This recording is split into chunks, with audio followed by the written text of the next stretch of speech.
හරි. අපි මේක ලියහගමු. අද මේ ගැඹුරු විමර්ශනයේදී අපි බලන්න යන්නේ ඇත්තටම කතා කරන්න ඕන හැබැයි ගොඩාක් අය කතා නොකරන මාතෘකාවක් ගැන. ඒ තමයි පිරිමින්ගේ ප්‍රජනක සෞඛ්‍යයට සහ සරුභාවයට එල්ල වෙලා තියෙන නොපෙනෙන තර්ජන. මේක ඇත්තටම අපි හැමෝම දැනුවත් වෙන්න ඕනේ දෙයක්. අනිවාර්යෙන්ම. ඉතින් මේ විමර්ශනය සඳහා අපි පරීක්ෂණ පත්‍රිකා කිහිපයක් සහ වෛද්‍ය මාර්ගෝපදේශ ඇතුළත් ලොකු මූලාශ්‍ර ගොන්නක් භාවිතා කරනවා. නිකමට හිතලා බලන්න පහුගිය දශකය වගේ කෙටි කාලයක් ඇතුළත ලෝකයේ සමහර කාර්මීකරණයේ හුණු සහ අපද්‍රව්‍ය කළමනාකරණයේ දුර්වල ප්‍රදේශවල පිරිමින්ගේ වන්දභාවය 30% විතර වැඩි වෙලා තියෙනවා කියලා මූලාශ්‍ර පෙන්වා දෙනවා. 30%? ඒක මාර විශාල ප්‍රතිශතයක්. හරියටම ඒක නිකම්ම සංඛ්‍යා ලේඛනයක් නෙවෙයි. ඒක ඇත්තටම අපේ ඇස් ඉස්සරහා සිදුවෙන හැබැයි කිසිම සද්දයක් නැති දැවැන්ත අර්බුදයක්. සාමාන්‍යයෙන් අත්තක් පැයක් කැඩුනම එක්ස්රේ එකකින් ඒක පැහැදිලිව බලා ගන්න පුළුවන් වුණාට මේ ප්‍රශ්නේදී අර නිශ්චිතව පෙන්වන එක්ස්රේ යන්ත්‍රය සම්පූර්ණ මක්‍රිය වෙන වගේ වැඩක් තියෙන්නේ. ඒක හරිම අපූර්ව උපමාවක්. මොකද මේ සංඛ්‍යා ලේඛන ඇත්තටම කම්පණය දනවන සුළුයි. හැබැයි අපි තේරුම් ගන්න ඕන ප්‍රධානම කාරණයක් තියෙනවා මෙතන. ඒ මොකද්ද? මේ ගැටලුව එකපාරටම අහසින් කඩාපාත්තුණු එකම එක හේතුවක් නිසා ඇතිවුණු දෙයක් නෙවෙයි. මේක පිටිපස්සේ තියෙන හරිම සංකීර්ණ ජාලයක්. බාහිර පරිසරයේ තියෙන අර අපිට පියවියසට නොපෙනෙන රසායනික ද්‍රව්‍ය වගේම අපේ ශරීරය ඇතුළත අපිම නිර්මාණය කරගන්නා ජීවන රටාවේ ගැටලු මේකට එකවර බලපානවා. ඒ කියන්නේ මේක දෙපැත්තකින් එල්ලවෙන ප්‍රහාරයක්. එහෙමනම් අපි මේක ලියා ගන්න පටන් ගමු අර බාහිරින් එන නොපෙනෙන තර්ජනය වලින්. මම දැක්කා මේ පරීක්ෂණ සටහන් වල නිතරම කියවෙනවා EDC එහෙමත් නැත්නම් අන්තරාසර්ග කඩාකප්පල්කාරී රසායනික ද්‍රව්‍ය කියන වචනය. endocrine disrupting chemicals. ඒක තමයි මේක අහද්දී ටිකක් බරපතල විද්‍යාත්මක පදයක් වගේ පෙනුනට ඇත්තටම බැලුවොත් මේ දේවල් අපේ එදිනෙදා ජීවිතය සම්පූර්ණයෙන්ම වට කරගෙන නේද ඉන්නේ. අනිවාර්යෙන්ම අපි හිතන්නේ නැති වුණාට ඒවා හැමතැනම තියෙනවා. ඒ කියන්නේ අර ප්ලාස්ටික් වතුරේ බෝතලේ ඉඳලා අපි පාවිච්චි කරන ඉලෙක්ට්‍රොනික බඩු දක්වා හැමතැනම මේවා තියෙනවා නේද? ඒක තමයි භයානකම පැත්ත. EDC කියන්නේ අපේ හෝමෝන පද්ධතිය සම්පූර්ණයෙන්ම අවුල් කරන රසායනික ද්‍රව්‍යවලට. අපි එදිනෙදා පාවිච්චි කරන ප්ලාස්ටික් වල තියෙන BPA, ෆැලේට්ස් වගේ රසායනික ද්‍රව්‍ය මේකට අයිති. අර අපි කෑම උණුසුම් කරද්දී එහෙම පිට වෙනවා කියන දේවල්ද? හරියටම. ඒ වගේම e-waste එමත් නැත්නම් ඉලෙක්ට්‍රොනික අපද්‍රව්‍ය වලින් පරිසරයට එකතු වෙන PCB කියන රසායන කෘෂිකාර්මික පලිබෝධනාශක මේ ඔක්කොම අයිති වෙන්නේ මේ කාණ්ඩයටයි. ඒ කියන්නේ අපි කෑම බීම වල ඉඳලම මේවා එනවා. මීට අමතරව ඊයම්, කැඩ්මියම්, රසදිය වගේ බැරිලෝහත් මේ විනාශයට සෘජුවම දායක වෙනවා. මේ දේවල් වාතය, ජලය සහ ආහාර හරහා හරිම පහසුවෙන් අපේ ශරීරයට ඇතුළු වෙනවා. පොඩ්ඩකින්. ඒ කියන්නේ මේවා ඇඟට ගියාට පස්සේ මොකද වෙන්නේ? මොකද රසායනික ද්‍රව්‍යයක් ඇඟට ගියාම ඒක කෙලින්ම ප්‍රජනනක පද්ධතියටන බලපාන්නේ කොහොමද කියන එක ටික පැහැදිලිමදි. මෙහෙමයි ඒක වෙන්නේ. මේ රසායනික ද්‍රව්‍ය අපේ ශරීරයට ඇතුළු වුණාට පස්සේ ඒවා ඊටමත් සූක්ෂම විදිහට අපේ ස්වභාවික හෝමෝන පද්ධතිය රවට්ටනවා. පිරිමි සිරුරක ප්‍රධානම හෝමෝනේ වන ටෙස්ටොස්ටෙරෝන් ගැන අපි කවුරුත් දන්නවනේ. ඒක තමයි ප්‍රධානම දේ. ඉතින් මේ EDC කරන්නේ ශරීරයේ ඇතුළට ගිහින් හරියට අර ටෙස්ටොස්ටෙරෝන් එහෙමත් නැත්නම් ඊස්ට්‍රොජන් වලට රංගපාන එකයි. සෛලවල තියෙන ග්‍රාහක එහෙමත් නැත්නම් රිසෙප්ටර්ස් හිතන්නේ මේ එන්නේ ස්වභාවික හෝමෝනයක් කියලා. ඒ කියන්නේ ඒගොල්ලෝ අර සෛල රවට්ටනවා. අනිවාර්යෙන්ම. එක්කෝ මේ රසායනික ද්‍රව්‍ය හෝමෝන වල ක්‍රියාකාරීත්වය අනුකරණය කරනවා. එහෙමත් නැත්නම් ඒ ස්වභාවික හෝමෝන වලට සෛලයේ ඇතුළට යන්න තියෙන මාර්ගය සම්පූර්ණයෙන්ම අවහිර කරනවා, બ્લોක් කරනවා. මට තීරුණා. ඒ කියන්නේ මේ EDC හරියට අපේ ශරීරයේ තියෙන ඉබි යතුරු අරින්න හදන හොර යතුරු වගේ දෙයක් නේද? ඒක මාර උපමාවක්. හරියට මේක තමයි වෙන්නේ. ඒ කියන්නේ ස්වභාවික හෝමෝන කියන්නේ අර නියම ඔරිජිනල් යතුරු නම් මේ රසායනික ද්‍රව්‍ය හොර යතුරු වගේ ඇවිත් ඒ ඉබි යතුරු වලට රිංගනවා. හැබැයි දොර ඇරෙන්නේ නැහැ. නියම යතුරු දාන්නත් බැරි විදිහට මුළු පද්ධතියම හිර කරලා අවුල් කරලා දානවා. අන්න ඒක තමයි. ඒ හොර යතුරු නිසා නියම යතුරුටවත් තමන්ගේ රාජකාරිය කරගන්න බැරි වෙනවා. පද්ධතියල තේරෙන්නේ මොකද්ද මේ වෙන්නේ කියලා. මේකේ අවසාන ප්‍රතිඵලයේ විදිහට ශරීරය ඇතුළේ ශුක්‍රාණු නිෂ්පාදනය අඩාල වෙනවා. ඒ කියන්නේ ප්‍රමාණය අඩු වෙනව විතරක් නෙවෙයිද? නෑ මෙතනදී ශුක්‍රාණු ගණන අඩුවීම විතරක් නෙවෙයි වෙන්නේ. නිපද වෙන ශුක්‍රාණු වල හැඩය අර අපි මෝෆොලොජි කියලා කියන්නේ අන්න ඒක අසාමාන්‍ය වෙනවා. ඒ වගේම ඒවායේ චලනය වීමේ හැකියාව හරිම දුර්වල වෙනවා. ඒ කියන්නේ ඒවායේ ක්වොලිටි එක සම්පූර්ණයෙන්ම බහිනවා. මෙතන තියෙන වඩා සිත් ගන්නා කරුණු වගේම බියකරුම කාරණයක් තියෙනවා. සාමාන්‍යයෙන් අපි හිතන්නේ විෂ දෙයක් ලොකු ප්‍රමාණයකින් ඇඟට ගියාම විතරයි හානියක් වෙන්නේ කියලානේ. ඔව් සාමාන්‍යයෙන් එහෙමනේ අපි හිතන්නේ. සීබ්‍රා ෆිෂ් වගේ සතුන් යොදාගෙන කරපු පර්යේෂණ වලින් මේක ඊටාම පැහැදිලිව ඔප්පු වෙලා තියෙනවා. ඒක නම් ඇඟ කිලිපොළ යන කතාවක්. ඒ කියන්නේ අපි දන්නේම නැතුව දවස ගානේ අපිව වට කරගෙන ඉන්න දේවල් වලින් මේ ප්‍රහාරය එල්ල වෙනවා. අනිවාර්යයෙන්ම. අපිට පේන්නේ නැති වුණාට ඒක සිදු වෙනවා. හැබැයි මේ පර්යේෂණ සටහන් කියවගෙන යද්දි මට තේරුණු තවත් දෙයක් තමයි අපි මේ බාහිරින් එන ප්‍රහාරය ගැන විතරක් කතා කරලා වැඩක් නැහැ කියන එක.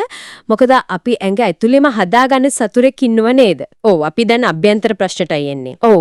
ඒ කියන්නේ බාහිර පරිසරයේ තියෙන ප්ලාස්ටික් වගේම අපි ගන්න ආහාර සහ අපේ ජීවන රටාව නිසා ඇතිවෙන තරබාරුකම මේකට කොහොමද සම්බන්ධ වෙන්නේ? මේක තමයි අපේ ශරීරයේ අභ්‍යන්තරයේම සිදුවෙන සටන.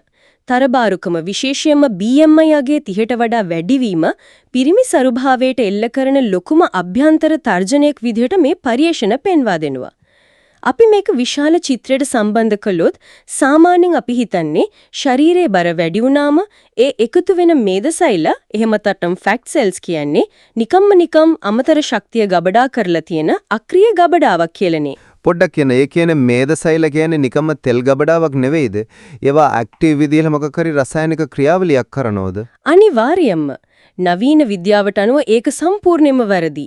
මේ මේද පටක කියන්නේ ඊටමත් සක්‍රියව ක්‍රියාත්මක වෙන ජීවමාන පද්ධතියක්. තරබාරු පුද්ගලයන්ගේ ශරීරයේ තියෙන මේ මේද පටක මගින් පිරිමින්ගේ ප්‍රධාන හෝමෝනය වන ටෙස්ටොස්ටිරෝන් අර්ගෙන ඒක එස්ට්‍රැඩියෝල් කියන කාන්තා හෝමෝනයක් බවට පරිවර්තනය කරනවා. මොකද්ද? ටෙස්ටොස්ටිරෝන් වෙනස් කරනවා. ඔව් මේ ක්‍රියාවලියට වෛද්‍ය විද්‍යාවේදී කියන්නේ ඇරෝමැටයිසේෂන් කියලා. මේකේ ප්‍රතිඵලයක් විදිහට පිරිමියෙකුගේ ශරීරයේ තියෙන ඕන ටෙස්ටොස්ටිරෝන් මට්ටම ශීඝ්‍රයෙන් පහත වැටෙනවා. ඒ වෙනුවට ඊස්ට්‍රජන් වැනි හෝමෝන මට්ටම ඉහළ යනවා. මට ඒක අදාහ ගන්නත් අමාරුයි. ඒ කියන්නේ අපේ ශරීරයේ තියෙන මේද සෛල අර ෆැට් සෙල්ස් නිකම්ම ගබඩාවක් නෙවෙයි.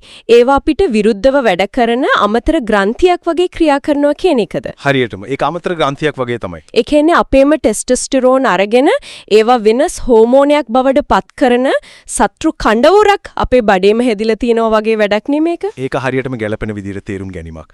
මේදසෛල හෝමෝන නිකුත් කරනවා විතරක් නෙවෙයි, තරබාරුකම නිසා ශරීරයේ ඇතුලේ තවත් භයානක දෙයක් සිදු වෙනවා. තවත් දේවල් වෙනවද? ඒ මොකක්ද? ඔව්. ඒකට කියන්නේ ඔක්සිකාරක ආතතිය, එහෙමත් නැත්නම් ඔක්සිඩේටිව් ස්ට්‍රෙස් කියලා. මේකෙන් වෙන්නේ ශරීරයේ ඇතුලේ ප්‍රතික්‍රියාශීලී ඔක්සිජන් අංශු, ඒ කියන්නේ ROS අංශු වැඩි වශයෙන් නිපදවෙන එකයි. මේ අංශු හරිම අස්ථායී.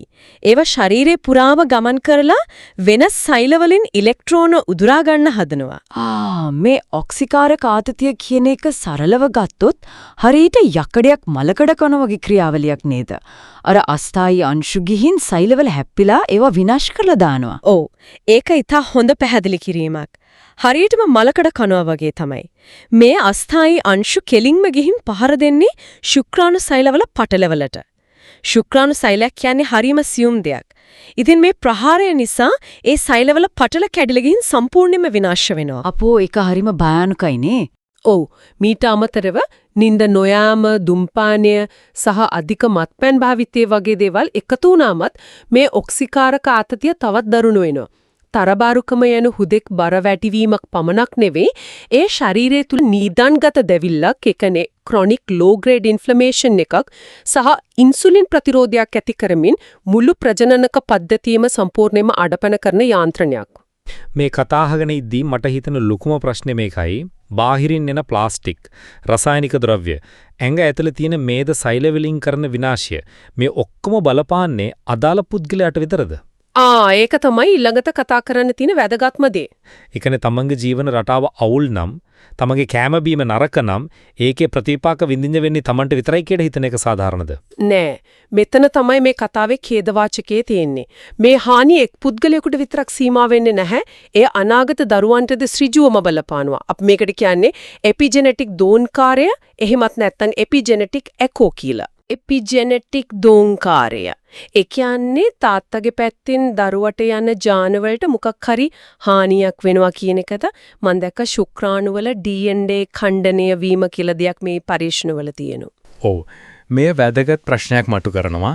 සාමාන්‍යයෙන් EDCs වලට පුළුවන් වැදෑ මහා බාධකයේ ප්ලසෙන්ටල් බැරියර් එක පවා පහු කරගෙන ගිහින් මවගේ කුසේන්න කලලේ වර්ධනයට බලපෑම් කරන්න.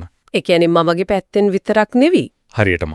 පියාගේ පැත්තෙන් බැලුවොත් පියාගේ තරබාරුකම සහ අර කලින් කිව්ව ඔක්සිකාරක ආතතිය නිසා ශුක්‍රාණුවල තියෙන DNA වලට ලොකු හානියක් වෙනවා.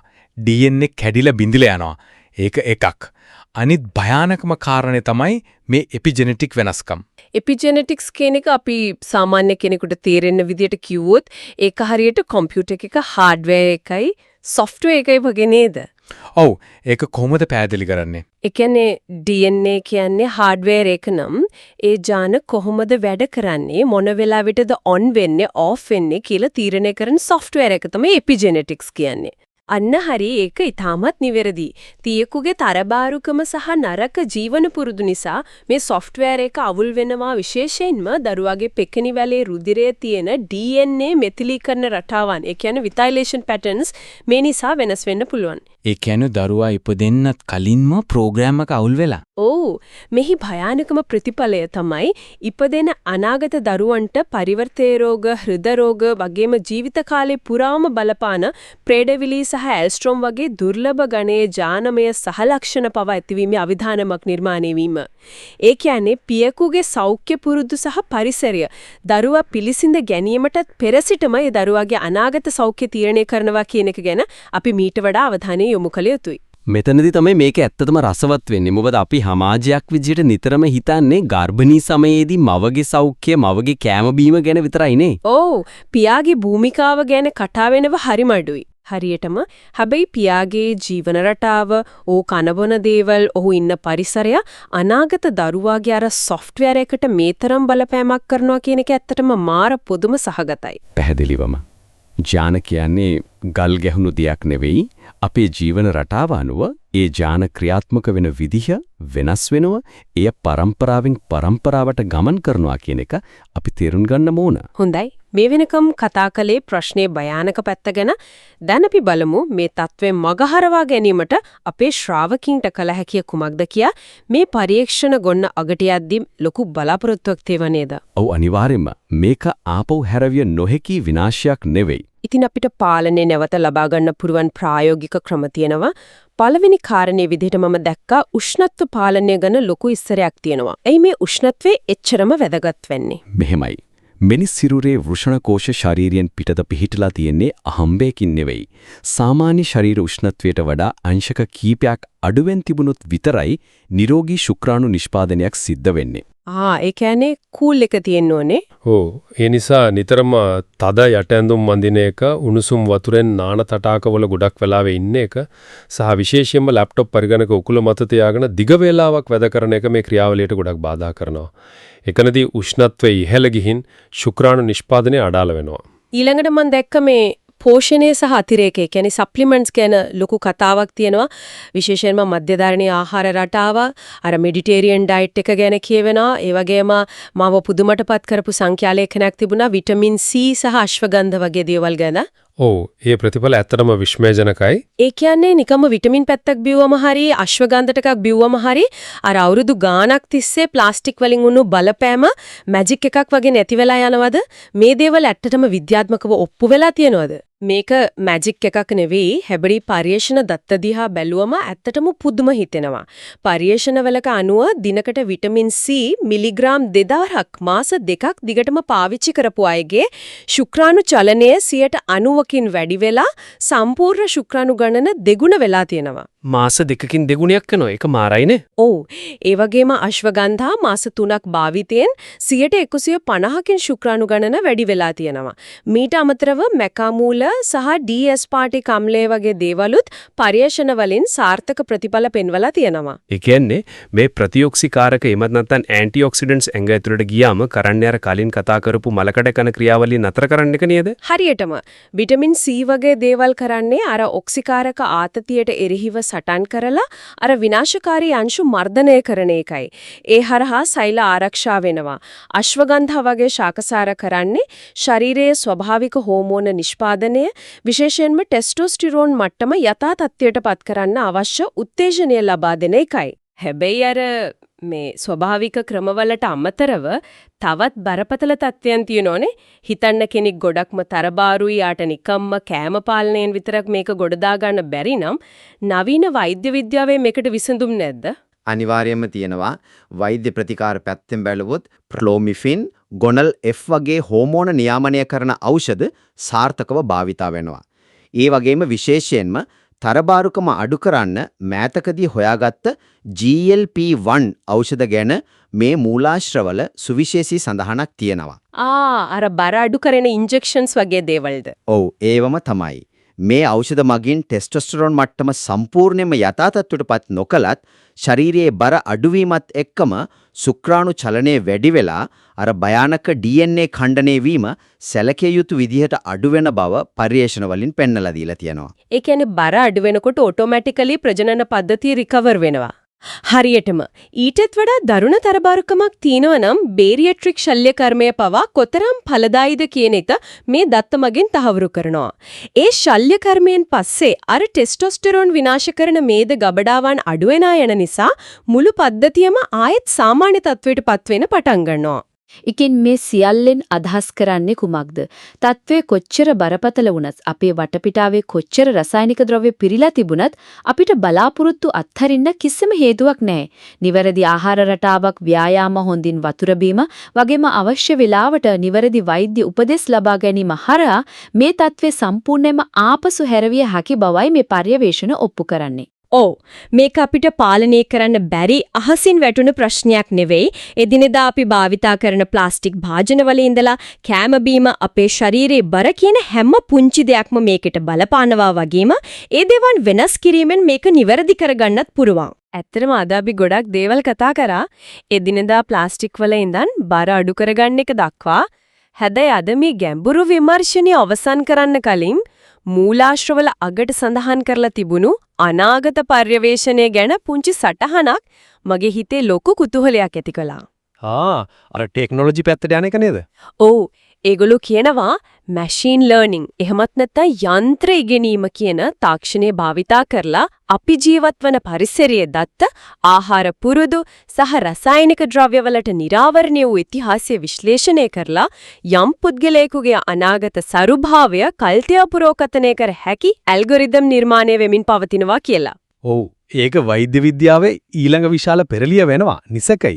දත්ත මත පදනම් වෙලා අනාගත සෞඛ්‍ය අවදානම් කල්දියා හඳුනා ගැනීමෙන් හානියක් වෙන්න කලින්ම මිනිසුන්ට අවශ්‍ය පියවර ගන්න පුළුවන්කම ලැබෙනවා. අපි පොඩ්ඩක් හිතලා බැලුවොත් අර අපි මුලින්ම කතා කරපු අපැහැදිලි වුණු එක්ස්රේ යන්ත්‍රය වෙනුවට අනාගතයේදී යම් කෙනෙකුගේ ලිපිනය, රැකියාව, ජීවත් වෙන පරිසරයේ දත්ත සහ කනබොන දේවල් පරිගණකයකට ඇතුළත් කළාම ඒ පුද්ගලයාගේ අනාගත දරුවන්ට ඇතිවිය හැකි සෞඛ්‍ය අවදානම සහ වැඳබවාය ප්‍රතිශතය කෘත්‍රිම බුද්ධියක් මගින් තත්පර කිහිපයකින් කල්තියක් කිව්වොත් ඒක ඇහුවාද පස්සේ කෙනෙක් අද දවසේ ජීවත් වෙන විදිය, කනබොන විදිය කොයිතරම් දුරට වෙනස් කරයිද? අනිවාර්යයෙන්ම මේක සම්පූර්ණ ජීවන රටාවම වෙනස් කරන අත්දැකීමක් වෙයි. ඔව්, ඒ අපූර්ව අදහසත් එක්ක අදට අපි මේ ගැඹුරු විමර්ශනයෙන් සමුගන්නවා. යලිත් හමුවෙමු.